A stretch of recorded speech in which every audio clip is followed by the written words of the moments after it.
एकतर तो फोन उचलणार नाही आणि तिथे पप्पा आमचे बँड वाजवतात. चलो बुलावा आया है, पिताजी ने बुलाया है, जय सबके बाप की. आता पुढे.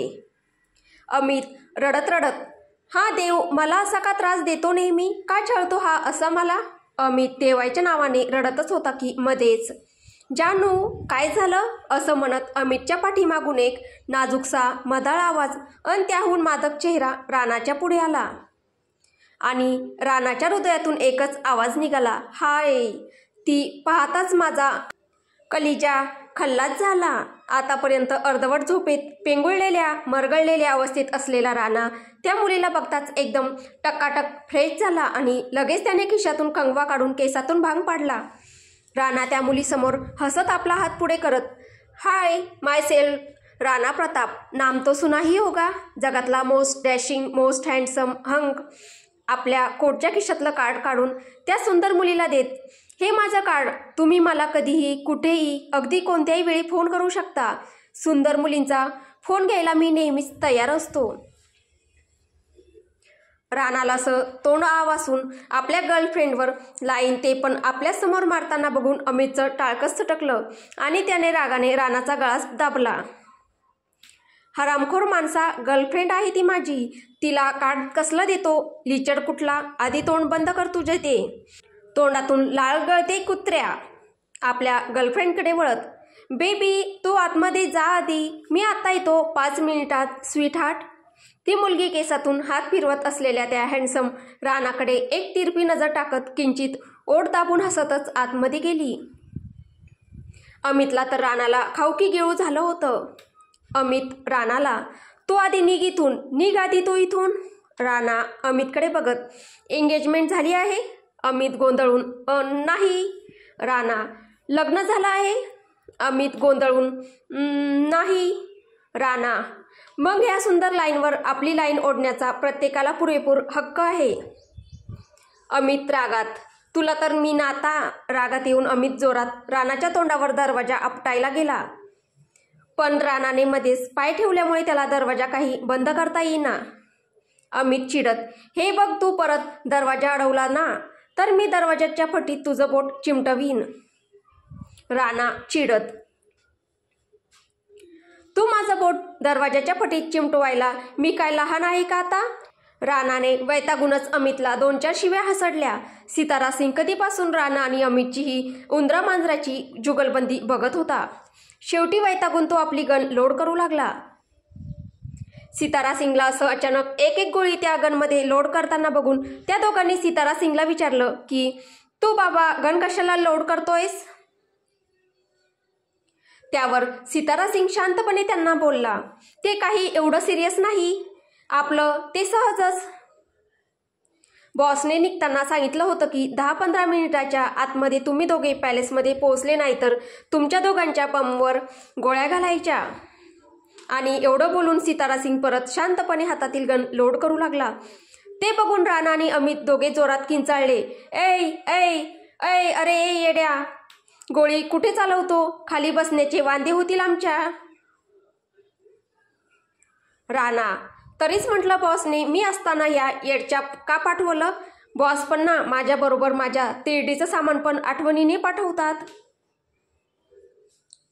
अमितकडे एकदा चरफडत बघत बाकीच्या सिक्युरिटी टीमला बोलतो, हां उचला पालखी. बाकीच्या बॉडीगार्ड्सनी पण आव बघितला ना ताव. तशीच अमितची पालखी आपल्या 4 खांद्यावर उचलली आणि चालायला लागले.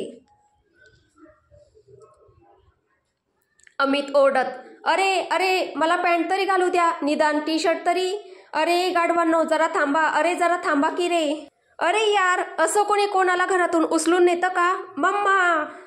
राणा आखडत, वेळ नाही आहे आमच्याकडे. बॉसने तू जसा आहे तशाच अवस्थेत उचलून आणायला सांगितलं आहे. तुला कपडे घालू दिलं तर ते बॉसच्या आदेशाचं उल्लंघन होईल. असं म्हणून राणाने अमितच्या हातातलं टी-शर्ट खेचलं आणि धावत्या कारच्या खिडकीच्या बाहेर फेकलं. अमित दातोट खात राणाला, तुला तर ना मी राणा चांगला कुदळून काढीन. फक्त एकदा हातात येऊ दे तू माझ्या हरामखोर लेकाचा. आणि आधी तो एसी बंद कर, थंडी वाजते मला, उघडा आहे मी. राणा डोळ्यांवर गॉगल चढवत, नॉट माय प्रॉब्लेम. तो माझा प्रॉब्लेम नाही आहे, मला उकडतंय. अमित, राणा नालायक कुत्र्या. एवढं बोलून अमितने सीटच्या पाठीमागूनच राणाला सणसणीत लाथ घातली. सितारा सिंगला आता आपलं हसू कंट्रोल होत नव्हतं. तो बिचारा कारच्या खिडकीच्या बाहेर तोंड करून आपलं हसू दाबत होता. ही उंदरा मांजराची जोडी अशीच भांडत भांडत एकमेकांना लाथा घालत काही वेळाने पॅलेसमध्ये पोहोचली. स्थळ देवाईची बेडरूम. वेळ अर्ध्या तासांनी. अमितला आपल्यासमोर परत एकदा नुसत्या ब्रीफमध्ये उभा बघून देवाईचा पारा 7व्या आसमानाला पोहोचला. तो 10 मिनिटे अमितला नुसतं खालून वरून बघतच होता. देवाय भडकत, तुला पूर्ण कपडे घालायला काही त्रास होतो काय? जेव्हा बघावं तेव्हा माझ्या बायकोला तपासायला दिगंबर अवस्थेत येत असतो. काय नक्की काय प्रॉब्लेम आहे तुझा? हां, इथे बायको असते माझी, तिच्यासमोर ह्या अशा अवस्थेत यायची हिंमत करतो तू? How dare you to come almost naked in front of her. तिथे देवाई अमितकडे खाऊ की गिळू अशा नजरेने बघत होता, तर अमित राणाकडे रागाने बघत होता. राणा, सितारा सिंग, जॉन, बाकीचे बॉडीगार्ड्स सगळेच मान खाली घालून अमितवर ओठ दाबून हसत होते. अमित मनातल्या मनात राणाला, हरामखोर राणा, तू हे मुद्दाम केलं ना? हो, मुद्दामच केलंस ना तू हे? तुला ना मी चांगलाच गोणीत घालून धुवेल. कमीने कुत्ते, छोडूंगा नहीं मैं तुमको. साला मैं तुम्हारा खून पी जाऊंगा. तेवढ्यात एका बॉडीगार्डने एक जोडी कपडे अमितसाठी आणून दिले आणि अमित ते तिथेच उभे राहून घालू लागला. विरजा ज्या रूममध्ये आहे त्याच रूममध्ये अमितला असं कपडे घालताना बघून देवायचं तर आता टाळकच सटकलं. देवाय रागाने आपली गन लोड करत, अमित यू इडियट, 17 वेळा सांगितलं माझी बायको आहे ह्या रूममध्ये, तरी परत तिच्या समोरच कपडे बदलतोय तू? How dare you to change cloth in front of my wife. Viraja जरी बेशुद्ध होती तरी अमितला असं तिच्यासमोर कपडे घालताना बघून देवायची तर सटकलीच होती. बिचारे अमित बाबू एकतर मध्यरात्री गर्लफ्रेंडबरोबर स्वीट नाईट घालवत असताना घरातूनच नुसत्या ब्रीफवरच उघडा उचलून आणलं होतं देवायच्या गुंडांनी. वरतून गाडीत फुल AC लावला होता त्या हलकट राणाने. आणि एवढं त्रास सहन करून पण देवाय शेवटी त्यालाच ओरडत होता.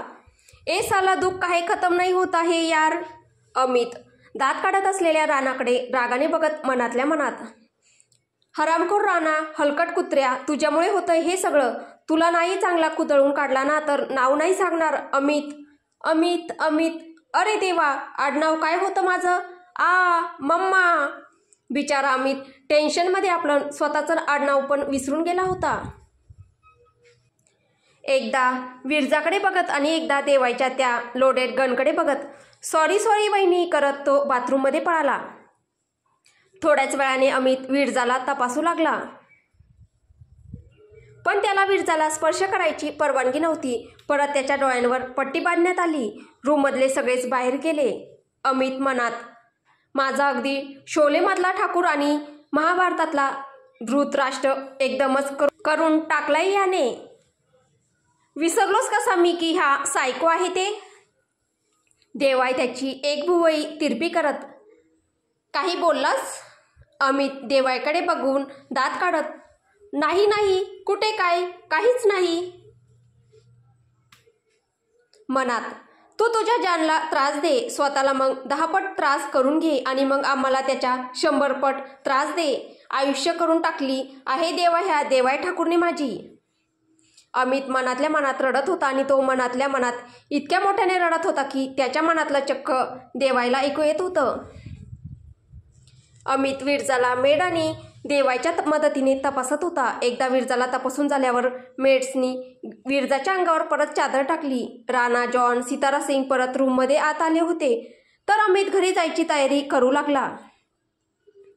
इथे देवाईने आपली वाकडी नजर मेडिकल सुटकेस परत पॅक करत असलेल्या अमितवर टाकली आणि बोलला, आजपासून तू पॅलेसमध्येच राहायचं आणि इथेच राहून विरजाची ट्रीटमेंट करायची. झालं. ते ऐकून अमितच्या पायाखालची जमीन निसटली. जणू दुःखाचा पहाडच त्याच्यावर कोसळला आणि तो जागच्या जागी हादरला. कोणीतरी उचलून त्याला नरकाच्या आगीत फेकल्यासारखं वाटलं त्याला. तो लगेच देवायच्या डाव्या तंगडीला जाऊन चिटकला. त्याच्या त्या डाव्या पायाला लटकून तो देवाईकडे आर्जवांवर आर्जव करत होता. का का माझ्यावर अन्याय हा? मी येईल ना तुझ्या एका कॉलवर अगदी धावत धावत, पण इथे 24 तास तुझ्या नजरेखाली नको, अजिबात नको. मला इतक्यात मरायचं नाही आहे देव. मम्मा नको. माझ्या सगळ्या गर्लफ्रेंड अनाथ होतील देव. देवाच्या बॉडीगार्ड्सकडे बघत मी पण तुझ्या ह्या सुकलेल्या नारळासारखा सिंगल होऊन आजन्म भटकेल. नाही देव नाही. मी नाही राहणार पॅलेसमध्ये 24 तास तुझ्या नजरेखाली. देवाय दातोड खात अमितकडे बघत बोलला. तू इथेच राहणार आहेस कारण मी बोलतोय. एक नजर अमितकडे बघून दात काढत असलेल्या राणाकडे टाकत. आणि तुला सोबत म्हणून आपले राणासाहेब पण आजपासून इथेच राहतील. झालं तसं आतापर्यंत अमितकडे बघून गालात खुदू हसत असलेल्या राणासाहेबांच्या पोटात अचानक दुखू लागलं. त्याच्यात आणलेल्या दाताच्या फळ्या देवायने एकसाथच फोडल्या. राणाने थरकापून देवाईकडे भरलेल्या डोळ्याने बघितलं. बॉस, काही चुकलं असेल तर 4 वेळा जोडे हाणा, पण 24 तास तुमच्याजवळ ठेवू नका बॉस. 24 तास देवाईच्या समोर त्याच्याबरोबर एकाच घरात राहणं म्हणजे मृत्यूदंडापेक्षा पण भयंकर सजा होती. कधी भूकंप होईल आणि कधी हा ज्वालामुखी त्यांच्यावर फुटेल हे कोणालाच माहीत नव्हतं. राणा लगेच देवाच्या दुसऱ्या तंगडीला जाऊन लटकला. अगदी दोन्ही हातांच्या घट्ट मिठीत त्याने देवायचा उजवा पाय पकडला होता. डाव्या पायाला अमित आणि उजव्याला राणा अशा 2 पायांना ह्या 2 माकडांना लटकताना बघून देवायचा पेशन्स संपत चालला होता. तो काही बोलणार तितक्यात अमितच बोलला की जर राणा इथे नाही राहिला तर मीही इथे नाही राहणार. अमितला तर जणू पॉइंटच मिळाला होता राणाच्या नाही सांगण्याच्या निमित्ताने आणि तो त्याचा पुरेपूर वापर करत होता. अमितने खुन्नस देत राणाकडे बघितलं. मी मरेल तर तुला पण बरोबर घेऊनच मरेल कुत्र्या. असा एकटा नाही मरणार. ते बघून राणाला पण अशी रग आली. तो खाली बसल्या बसल्याच देवाईच्या दुसऱ्या पायाला लटकलेल्या त्या अमितला लाथा मारू लागला. हरामखोर नीच गरिबांचा इम्रान हाशमी स्वतः तर मरतो आणि वरतून मला पण घेऊन मरतोय नालायका. मी ना तुला असाच लाथा मारून मारून तुडवून टाकीन. राणा आणि अमित दोघांनी देवाईची एक तंगडी घट्ट पकडली होती आणि तिथेच खालीच देवाईच्या पायाशीच बसून एकमेकांना लाथा मारत होते. आणि वरतून हे सगळं उभं राहून त्यांचा बाप देवाय कार्तिक ठाकूर बघत होता. बराच वेळ झाला. सगळीकडे अचानक एकाएक शांतता जाणवू लागल्यामुळे इतना सन्नाटा क्यों हे बाई म्हणत अमित आणि राणा एकमेकांना लाथा मारायचे थांबले आणि त्यांनी घाबरतच वरती देवाईकडे बघितलं. देवाईचा लालबुंद चेहरा बघून त्यांना लगेच कळलं की त्यांनी कुठे माती खाल्ली आणि कोणासमोर खाल्ली आहे. लगेच त्यांनी आपले फताडे दात विस्कत देवाईकडे केविलवाण्या नजरेने बघितलं आणि बोलले, सॉरी, पण आधी त्याने लात मारली. देवाय दात ओठ खात त्यांच्याचकडे बघत होता. तो जोरात गरजला, तुम्ही मला नाही बोलत आहात? You are saying no to the देवाय कार्तिक ठाकूर? तुमची हिम्मतच कशी झाली? How dare you to say no to me? Just get lost. देवाय त्या दोघांना झाड झाडत होता, पण त्या 2 निर्लज्जांना त्याचं काहीही वाटत नव्हतं. ह्या जगात द देवाय कार्तिक ठाकूरपेक्षा जास्त भीतीदायक गोष्ट कुठली असेल तर ते म्हणजे स्वतः त्याच्याबरोबर एकाच घरात रात्रंदिवस 24 तास राहणं. ती दोघं चुकूनही ही रिस्क घ्यायला तयार नव्हते. तसंच निर्लज्जासारखं देवाच्या पायात पडून देवाच्या शिव्या खात खात आपल्या सुटकेची वाट बघत होते नालायक. जसं देवाईने जेव्हा राणा आणि अमितला गेट लॉस्ट म्हटलं त्या दोघांना इतका आनंद झाला की अक्षरशः देवाची पप्पी घ्यावीशी वाटत होती त्यांना. काळ्या पाण्याच्या शिक्षेपासून सुटका झाली म्हणून दोघे आनंदाने उड्या मारत मारत तिथून निघाले तर खरे, पण रूमच्या बाहेर नुसतं पाऊल टाकणार तेवढ्यात देवाई बोलला, संध्याकाळपर्यंत जर तुमचं सगळं सामान पॅलेसमध्ये दिसलं नाही तर जिथे असाल, ज्या अवस्थेत असाल तिथूनच उचलण्यात येईल आणि उद्याच्या उद्या गर्ल्स बरोबर तुमचं लग्न लावून देण्यात येईल. ते ऐकून ते दोघे जागीच हादरले. थोड्याच वेळापूर्वी जे दात काढत देवाच्या रूमच्या बाहेर उडत चालले होते ते आपले सगळे दात त्यांनी परत घशात घातले.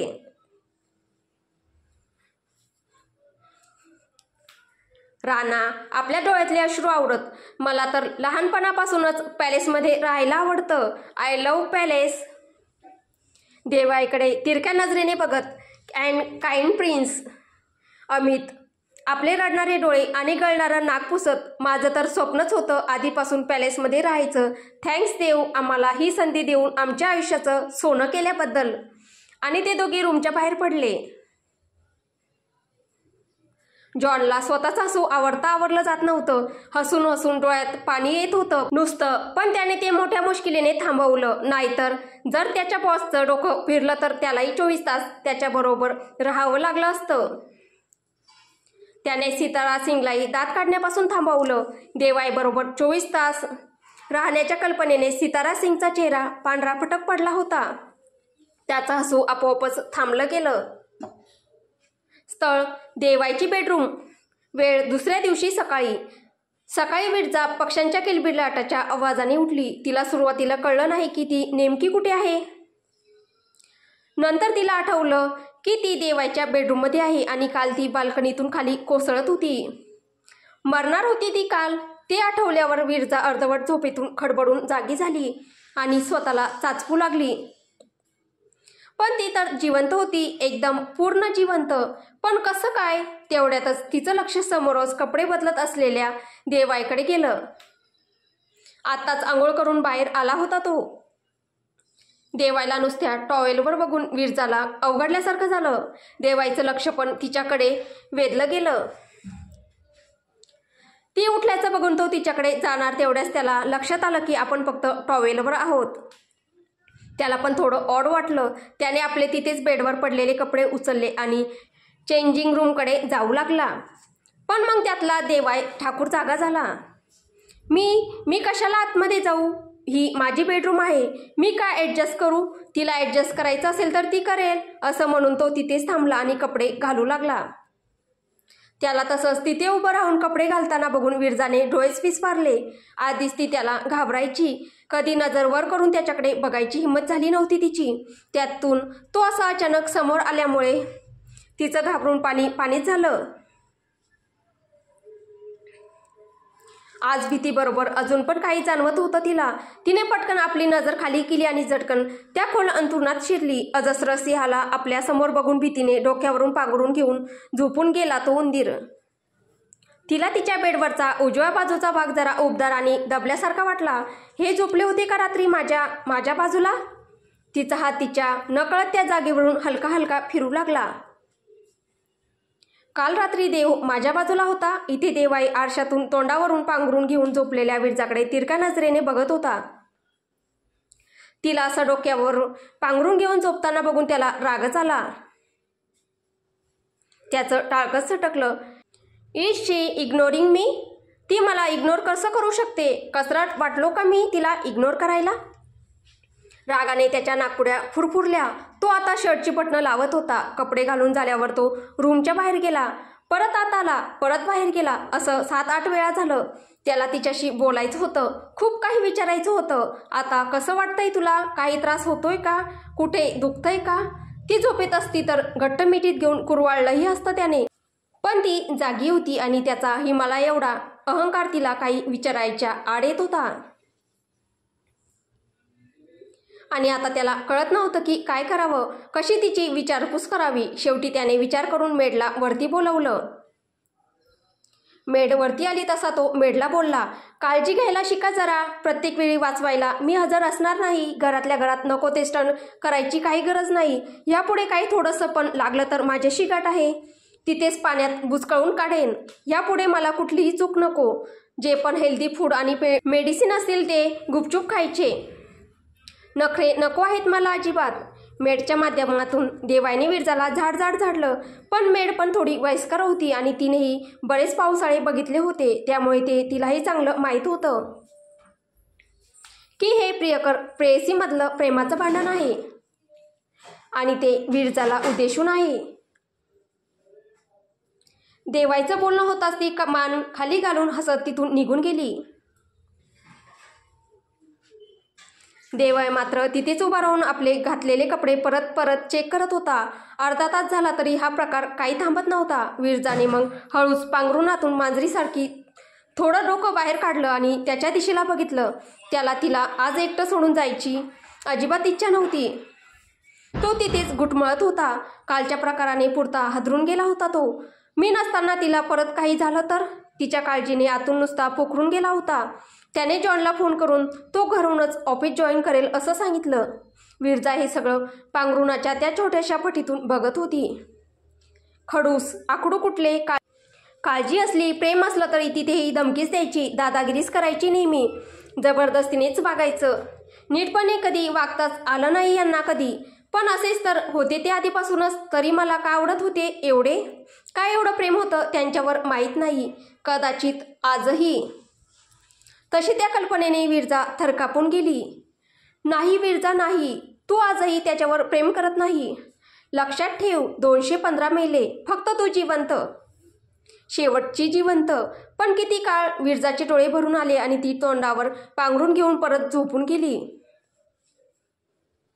विरजाला असं सारखं सारखं त्याला बघून मुद्दाम होऊन तोंडावरून पांघरून घेऊन झोपताना बघून देवाईला राग आला. ही मला परत इग्नोर करते का? रागाने त्याचा नाकाचा शेंडा नुसता लाल झाला होता.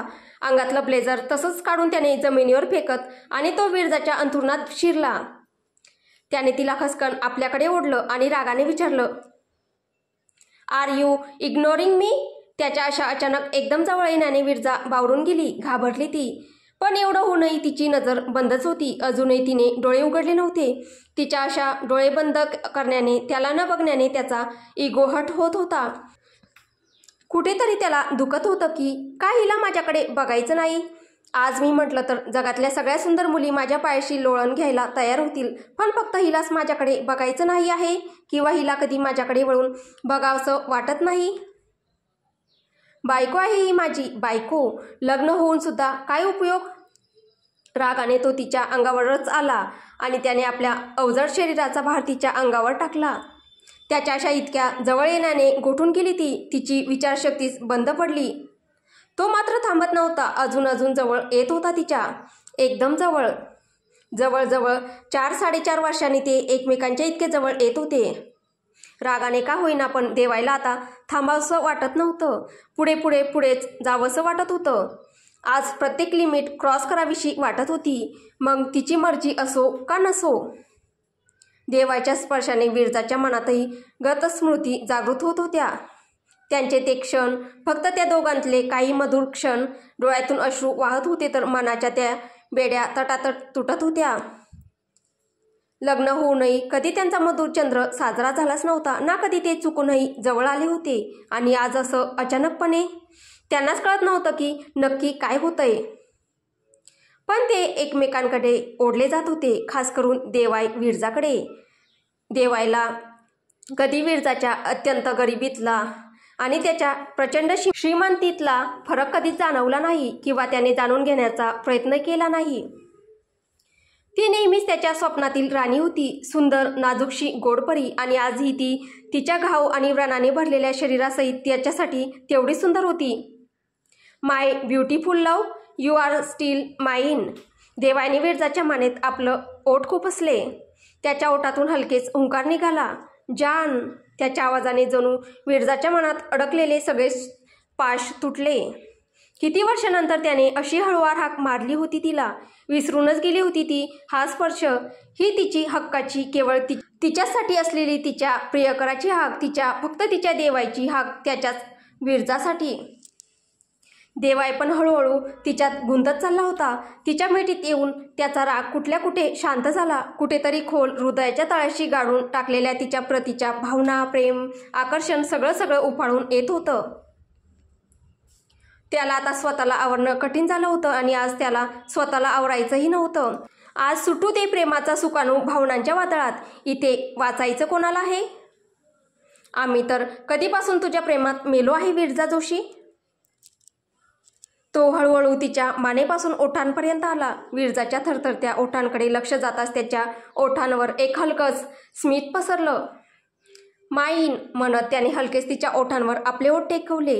जणू आज सगळं जगच जिंकल्यासारखं वाटलं त्याला. हलकेच तिचे ओठ आपल्या ओठांनी उघडवले आणि आता तो तिच्यात खोलवर विरघळून जाणार तोच दारावर धडाधड बेल वाजायला सुरुवात झाली. त्यांच्या दोघातला तो मोमेंट तुटला. ते दोघं भानावर आले आणि एकमेकांपासून वेगळे झाले. देवाईने चरफडत झिरमिरीत पडद्याचं पार्टिशन ओढून घेतलं. तशी त्याची बेडरूम झाकली गेली. रागाने दणदण पावलं टाकत तो हॉलमध्ये आला आणि त्याने खाडकन दरवाजा उघडला. नेहमीप्रमाणे दरवाजावर राणा दात काढत उभा होता.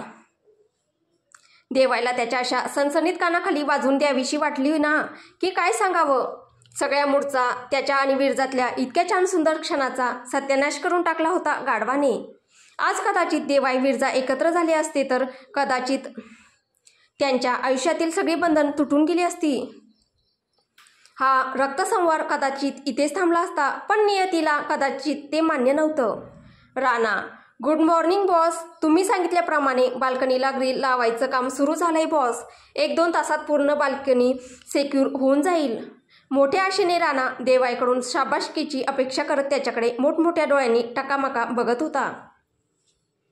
शेवटी त्याने सकाळी सकाळीच देवाईने सांगितलेलं एक मोठं काम जे पार पाडलं होतं.